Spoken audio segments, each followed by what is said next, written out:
ಉತ್ತರಾಖಂಡದಲ್ಲಿ ಕುಸಿಯುತ್ತಲೇ ಇವೆ ಗುಡ್ಡಗಳು. ಬದ್ರಿನಾಥ್ ಹೆದ್ದಾರಿಯಲ್ಲಿ ಮತ್ತೊಂದು ಗುಡ್ಡ ಕುಸಿದ ಪ್ರಕರಣ ಪತ್ತೆಯಾಗಿದೆ. ತೆರವು ಕಾರ್ಯಾಚರಣೆ ವೇಳೆ ಗುಡ್ಡ ಕುಸಿದು ಬಿದ್ದಿದೆ. ಇನ್ನು ಕ್ಯಾಮೆರಾದಲ್ಲಿ ಸೆರೆಯಾಯಿತು ಗುಡ್ಡ ಕುಸಿತದ ದೃಶ್ಯ. ನಾವು ದೃಶ್ಯಾವಳಿಗಳಲ್ಲಿ ಗಮನಿಸ್ತಾ ಇದ್ದೇವೆ. ಅಲ್ಲಿ ತೆರವು ಕಾರ್ಯಾಚರಣೆ ನಡೆಸಲಾಗ್ತಾ ಇತ್ತು. ಇದೇ ಸಂದರ್ಭದಲ್ಲಿ ಗುಡ್ಡ ಕುಸಿತವಾಗಿದೆ. ಬೆಳಗ್ಗೆಯಿಂದಲೂ ಕೂಡ ಕುಸಿಯುತ್ತಲೇ ಇದೆ ಗುಡ್ಡ. ಇನ್ನೂ ಹಲವೆಡೆ ಬಿರುಕು ಬಿಟ್ಟಿರುವಂತಹ ಸಾಧ್ಯತೆ ಇದೆ. ಉತ್ತರ ಭಾರತದ ಹಲವು ರಾಜ್ಯಗಳಲ್ಲೂ ಕೂಡ ವ್ಯಾಪಕವಾಗಿ ಮಳೆ ಆಗ್ತಾ ಇದೆ. ಈ ಮಳೆ ಹಿನ್ನೆಲೆಯಲ್ಲಿ ಗುಡ್ಡ ಕುಸಿತ ಪ್ರಕರಣಗಳು ಕೂಡ ಹೆಚ್ಚಾಗ್ತಾ ಇದೆ. ನಾವು ದೃಶ್ಯಾವಳಿಗಳಲ್ಲಿ ಗಮನಿಸ್ತಾ ಇದ್ದೀವಿ. ಅಲ್ಲಿ ತೆರವು ಕಾರ್ಯಾಚರಣೆಯನ್ನು ಮಾಡ್ತಾ ಇದ್ರು.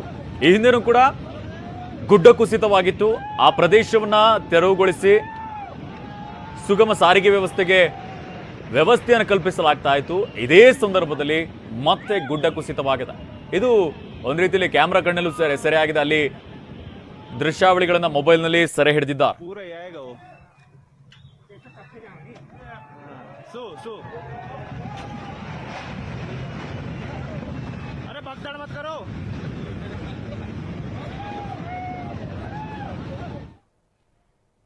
ಅಸ್ಸಾಂ ರಾಜ್ಯದಲ್ಲಿ ಪ್ರವಾಹದಲ್ಲಿ ಸಿಲುಕಿ ಮತ್ತೆ 7 ಜನರು ಸಾವನ್ನಪ್ಪಿದ್ದಾರೆ. ಅಸ್ಸಾಂ ರಾಜ್ಯದಲ್ಲಿ ಪ್ರವಾಹದಲ್ಲಿ ಮೃತಪಟ್ಟವರ ಸಂಖ್ಯೆ 79ಕ್ಕೆ ಏರಿಕೆಯಾಗಿದೆ. ಅಪಾಯದ ಮಟ್ಟವನ್ನು ಮೀರಿ ಬ್ರಹ್ಮಪುತ್ರ ನದಿ ಹರಿತಾ ಇದೆ. ಈ ಹಿನ್ನೆಲೆಯಲ್ಲಿ ಪ್ರವಾಹದಲ್ಲಿ ಸಿಲುಕಿ 7 ಜನ ಈಗ ಮತ್ತೆ ಸಾವನ್ನಪ್ಪಿದ್ದಾರೆ. ಅಸ್ಸಾಂ ರಾಜ್ಯದಲ್ಲಿ ವ್ಯಾಪಕವಾಗಿ ಮಳೆ ಆಗ್ತಾ ಇದೆ. ನದಿಗಳು ಉಕ್ಕಿ ಹರಿತಾ ಇದೆ. ಜನಜೀವನ ಅಸ್ತವ್ಯಸ್ತವಾಗ್ತಾ ಇದೆ. ಇವತ್ತು ಕೂಡ 7 ಜನ ಪ್ರವಾಹದಲ್ಲಿ ಸಿಲುಕಿ ಸಾವನ್ನಪ್ಪಿದ್ದಾರೆ. ಇನ್ನು ಅಸ್ಸಾಂನಲ್ಲಿ ಪ್ರವಾಹದಲ್ಲಿ ಸಿಲುಕಿ ಮೃತಪಟ್ಟವರ ಸಂಖ್ಯೆ 79ಕ್ಕೆ ಏರಿಕೆಯಾಗಿದೆ.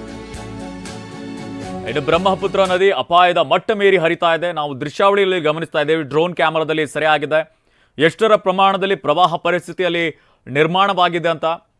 ಇನ್ನು ಪ್ರವಾಹ ಪೀಡಿತ ಪ್ರದೇಶದಲ್ಲಿ ಸಿಲುಕಿರುವಂತಹ ಜನರನ್ನ ಸುರಕ್ಷಿತ ಸ್ಥಳಕ್ಕೆ ಸ್ಥಳಾಂತರಿಸುವಂಥ ಕೆಲಸವನ್ನು ಜಿಲ್ಲಾಡಳಿತ ಮಾಡಿದೆ. ನಾವು ಅಲ್ಲಿ ರಕ್ಷಣಾ ಕಾರ್ಯಾಚರಣೆಯನ್ನು ಕೂಡ ಗಮನಿಸ್ತಾ ಇದ್ದೇವೆ.